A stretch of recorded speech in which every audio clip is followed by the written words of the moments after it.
Continuação do Santo Evangelho de nosso Senhor Jesus Cristo, segundo São Lucas. Naquele tempo, disse Jesus a seus discípulos: haverá sinais no sol, na lua e nas estrelas, e na terra haverá consternação dos povos, por causa da confusão do bramido do mar e das ondas, mirrando-se os homens de medo, na expectativa do que sobrevirá a todo homem, porque as forças do céu serão abaladas. Então verão o Filho do Homem vindo sobre uma nuvem com grande poder e majestade. Quando essas coisas começarem a acontecer, olhai para cima e erguei vossas cabeças, porque se aproxima a vossa redenção. E lhes propôs uma comparação: vede a figueira e as demais árvores. Quando começam a dar fruto, sabeis que o verão está perto. Assim também, quando virdes que se realizam essas coisas, sabei que está perto o reino de Deus. Em verdade vos digo que não passará esta geração sem que tudo isso aconteça. Passará o céu e a terra, porém as minhas palavras não passarão.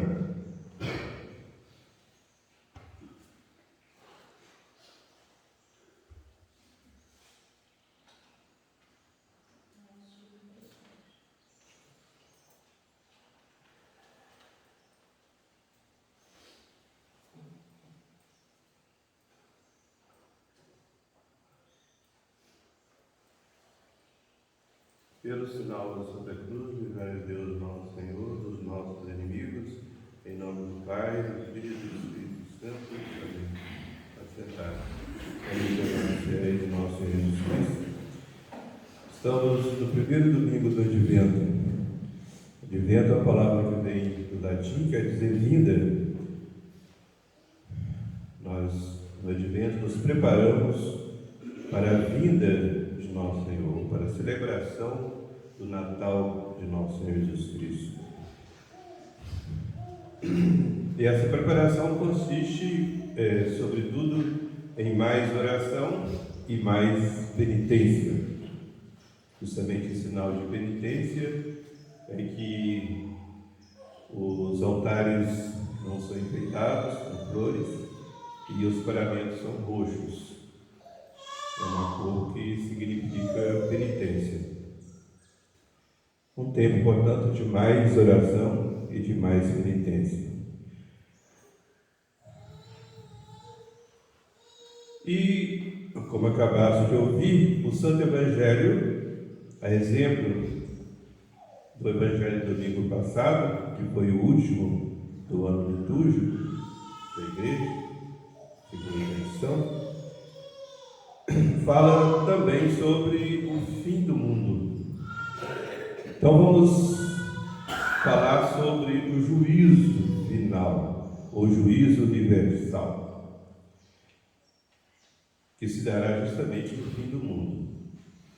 Portanto, depois daquelas tribulações que antecederão o fim do mundo, como nós vimos domingo passado, depois da vinda do anticristo, do homem da iniquidade, do pecado, que vai enganar a muitos através de falsos milagres operados pelo poder do demônio, para enganar justamente aqueles que não aceitaram a verdade. Viram a verdade, mas preferiram o erro. Então serão castigados com essa cegueira e com a apostasia da fé. Haverá no fim do mundo a apostasia da fé.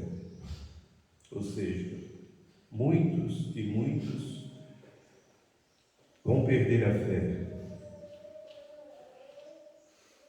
Aliás, nosso Senhor, em um de seus sermões, disse assim: será que quando eu voltar vou encontrar fé sobre a terra? É uma alusão que nosso Senhor fez justamente sobre essa apostasia da fé. São poucos os que vão conservar a fé. A iniquidade, disse Jesus, vai se multiplicar de tal modo sobre a face da terra que muitos perderão a fé e a caridade, e a iniquidade vai reinar. Mas, depois daquelas tribulações, daqueles castigos, não é nosso Senhor quem falou, mas São Pedro, inspirado pelo Espírito Santo, disse que a terra será toda ela purificada pelo fogo. Então todos vão morrer, mas logo depois todos vão ser ressuscitados, os bons e os maus. Isso Jesus diz claramente. Todos ressuscitarão, uns para a vida eterna e outros para o suplício eterno, para a condenação eterna. Portanto, haverá um juízo universal. Como todos sabem, haverá dois juízos. Um particular para cada alma, logo após a alma sair do corpo, logo após a morte. A alma é julgada por nosso Senhor. Mas no fim do mundo, depois da ressurreição, todos serão julgados. O juízo universal.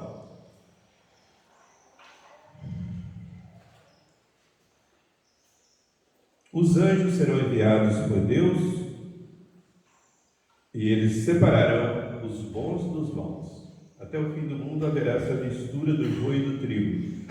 Mas o juízo final será justamente a colheita.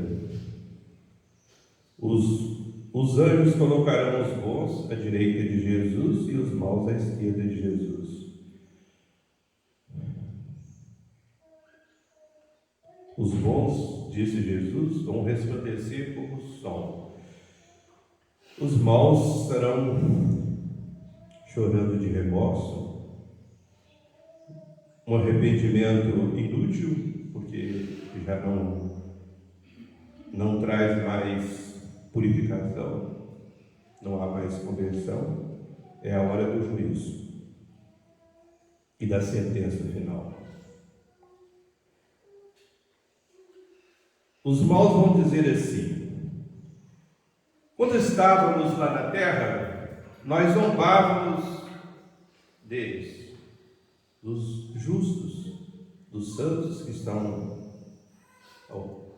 ali do lado direito. Nós considerávamos a vida deles uma loucura, mas nós é que fomos loucos.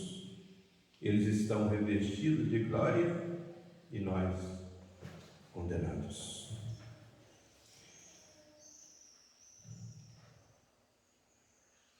Caríssimos e amados irmãos, por que a igreja quer que a gente medite nessa verdade no início do ano e depois no fim do ano também quer que a gente medite sobre essa mesma verdade?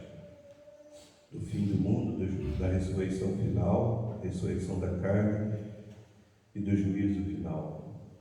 Porque é uma meditação que nos leva a santificar o ano todo.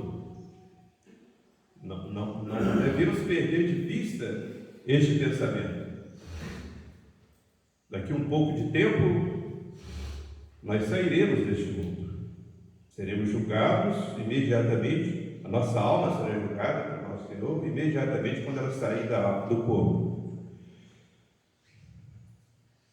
E depois será julgada publicamente no juízo final.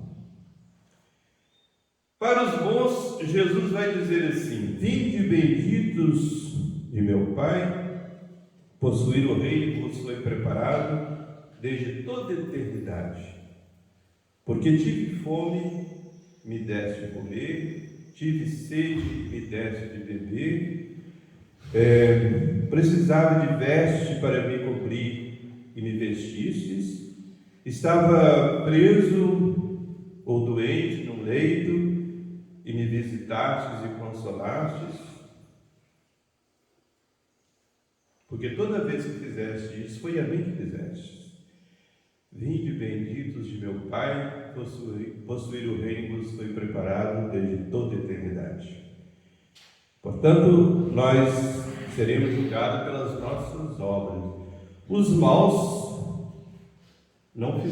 serão condenados porque não fizeram as obras de caridade, não praticaram a caridade.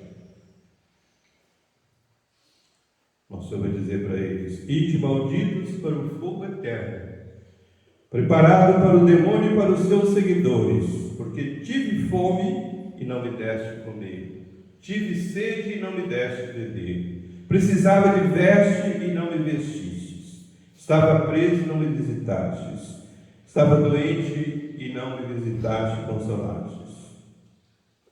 Ide malditos para o fogo eterno, porque todas as vezes que deixaste de fazer isto aos meus pequeninos, foi a mim que o deixaste de fazer. Portanto, caríssimos e amados irmãos, não basta a fé, é necessária a fé. Sem a fé é impossível a pessoa agradar a Deus. Mas não basta só a fé, é preciso das boas obras. Não adianta a gente crer em Deus e não fazer o que Deus manda, praticar os mandamentos, praticar as obras de caridade, as obras de misericórdia. Por isso, já no início do ano litúrgico, a igreja quer que a gente medite bem nisso, para a gente começar o ano com esse propósito. Vou procurar não só conservar a minha fé, mas pedir muito ao nosso Senhor que aumente sempre a minha fé,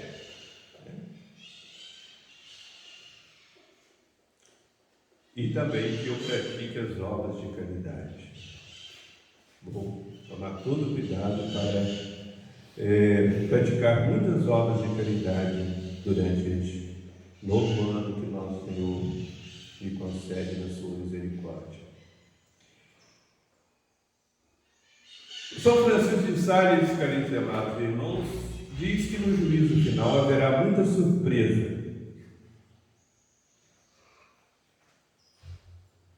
Porque os pensamentos de Deus não são os nossos. Às vezes, o nosso julgamento do próximo não corresponde à realidade. Geralmente não corresponde. Porque a gente não vê o íntimo dos corações. Davi cometeu aquele grande pecado e pouco tempo depois era um santo. Porque diante da advertência do profeta Natan, ele disse: pequei, Senhor. Estava tudo perdoado. Mas fez penitência o resto da vida. Por isso diz nosso Senhor, no profeta Ezequiel,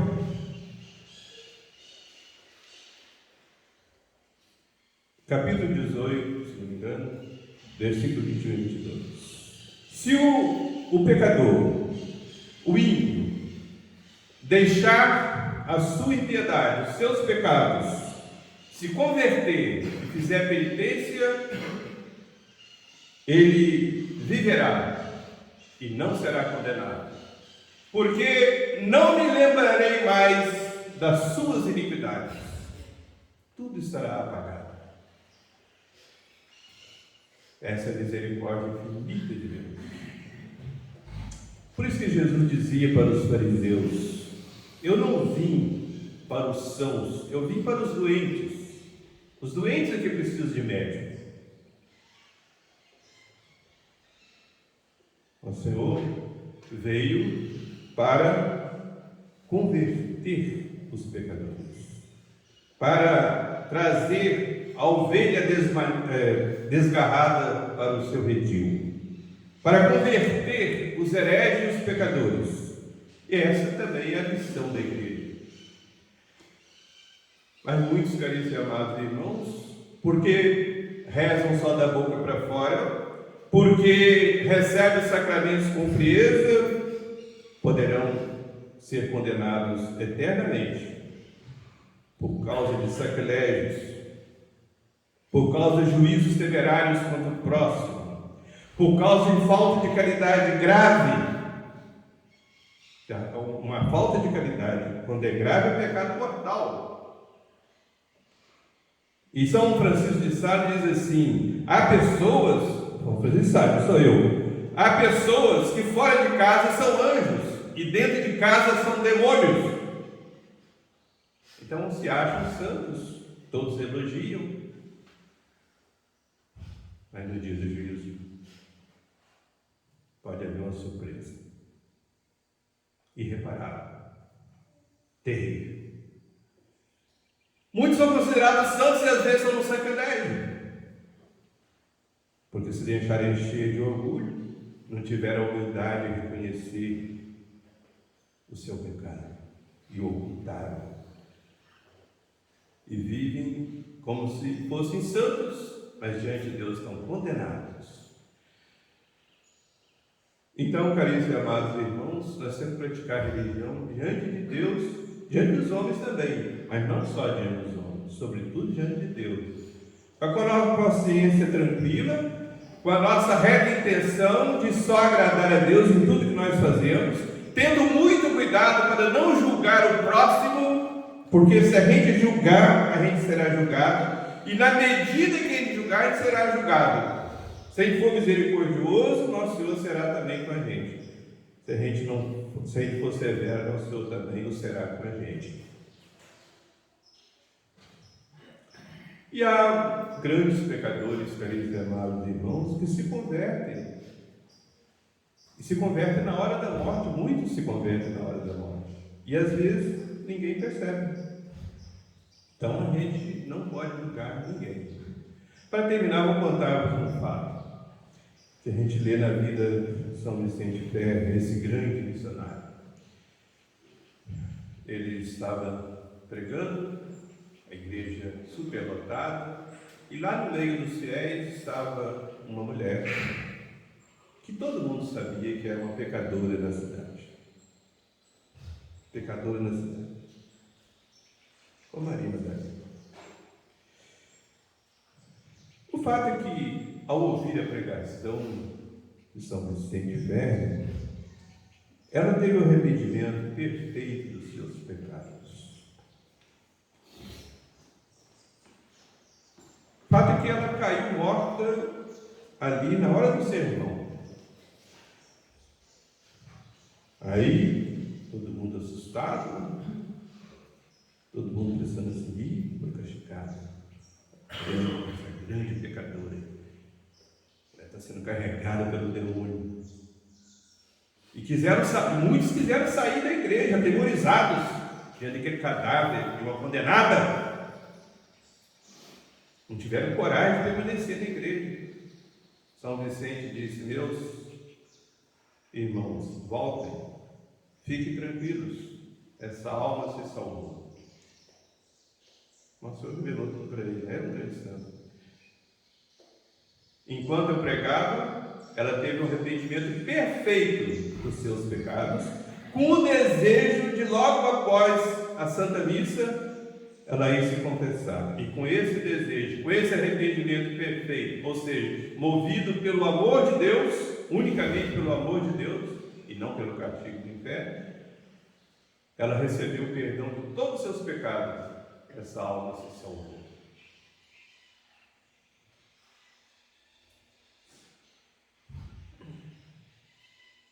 Certamente aqueles que fizeram mal juízo foram se confessar depois. Então, caríssimos e amados irmãos, não julguemos para não sermos julgados. O nosso juiz é um só, é nosso Senhor Jesus Cristo.